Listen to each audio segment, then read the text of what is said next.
Oh là là là là, tu la sens la vidéo bien relou qui arrive là. Toi tu t'es abonné sur la chaîne YouTube, c'est pour avoir les meilleures stratégies applicables en training sportif. Pendant ce temps là, l'autre couillon d'Alex Betex, lui te balance des vidéos sur le lexique du trader sportif. Mais qu'est-ce qu'on s'en tape? Et pourtant cette vidéo va être importante. Pourquoi? Parce que même si tu vas apprendre tous les rouages du training sportif sur cette chaîne YouTube, admettons que tu veuilles faire tes propres recherches personnelles dans le domaine sur internet, le problème c'est que les sources ne sont jamais en français. Elles sont très rarement en français parce que c'est pas assez évolué le training sportif en France.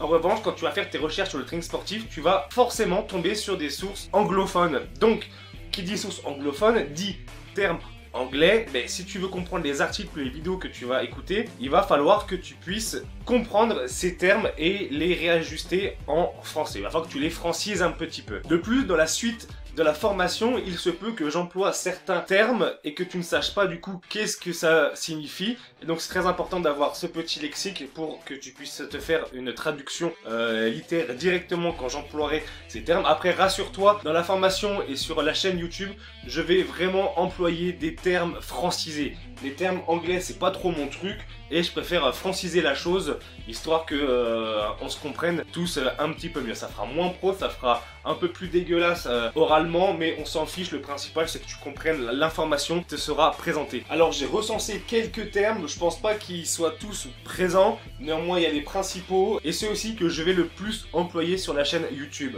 Et si je ne t'ai pas encore motivé à rester jusqu'à la fin de la vidéo, dis-toi bien, mon jeune padawan, qu'à un moment donné, quand tu seras trader sportif professionnel et que tu te retrouveras dans les petits dîners mondains avec ta belle famille ou tes meilleurs amis, ils vont te demander mais comment tu gagnes ta vie? Est-ce que tu vas leur dire tout simplement que tu regardes toute la journée des matchs de foot à la télé en slibard et que tu fais du trading live avec ton PC? Ou est-ce que tu ne pourrais pas plutôt leur dire bah écoute, moi mon métier c'est de backer le over 2,5 goal sur un match à la con, mon steak est totalement matched et boum, Panenka de Mitroglou, je pars sur un back to late grâce à un steamer odd value de 0,56 et là je sécurise mon green up. Et voilà, comme ça personne n'y bitera strictement rien ce que tu vas raconter. Néanmoins tu auras un langage hyper pro et là ils vont se dire ah ouais, ce mec il est carré.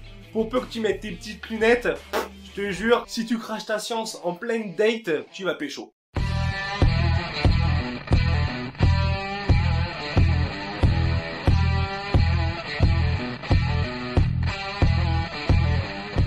Allez, on commence avec les notions de base. Backer, action d'acheter un back, et layer, action d'acheter un lay. Tout simplement. Quand tu dis que tu vas backer telle équipe ou telle cote, c'est tout simplement que tu vas rentrer sur le marché ou sortir du marché par cette cote pour cette équipe. Tout simplement. Et layer, c'est exactement la même chose, mais pour le lay. Maintenant, on va voir les quelques termes sur la sécurisation. Donc ça, on le verra dans une autre partie un peu plus tard. Néanmoins, il y a le green up. Green up, c'est quand tu es en bénéfice, quel que soit le résultat final. On avait fait une petite simulation sur la vidéo tuto de Orbitix.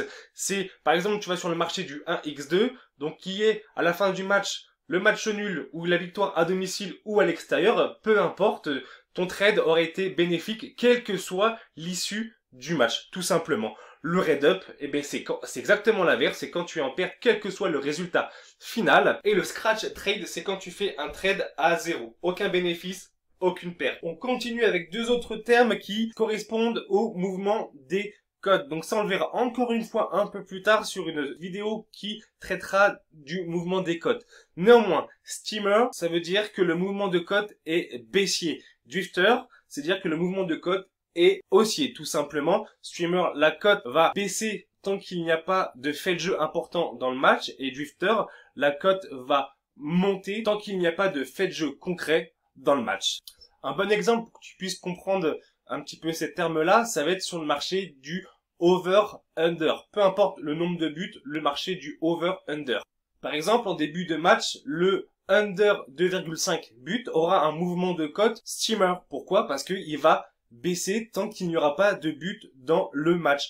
Inversement, sur le over 2,5 buts en début de match, le mouvement sera drifter parce qu'il montera automatiquement tant qu'il n'y aura pas de but dans le match. Ensuite, on a the odds. C'est tout simplement la cote. Je ne t'apprends rien de spécifique, c'est assez connu. Mais le point qui nous intéresse plus particulièrement sur cet écran, ça va être les ticks. C'est tout simplement les points d'une cote. 0,01 par exemple. Et pour être plus précis avec toi, je t'ai préparé Une petite définition un peu plus précise. Chaque point sur Betfair est considéré comme un tick.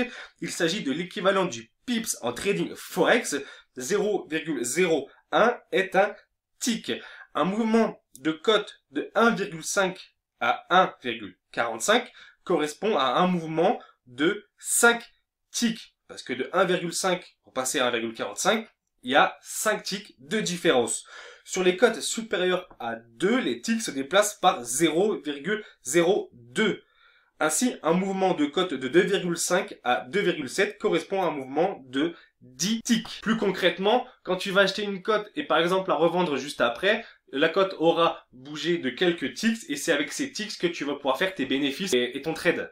On continue avec le back to lay qui est le fait d'entrer sur un back et de sortir sur un lay. Ensuite, on a le lay to back, entrer sur un lay et sortir sur un back. C'est le principe du trading sportif, c'est que tu vas acheter et revendre ou vendre et acheter. Et pour ce fait, tu fais un back to lay ou un lay to back. Voilà, ce sont des termes tout simples, mais qui vont être souvent évoqués sur la chaîne YouTube et même ailleurs. On continue avec 3 nouveaux termes.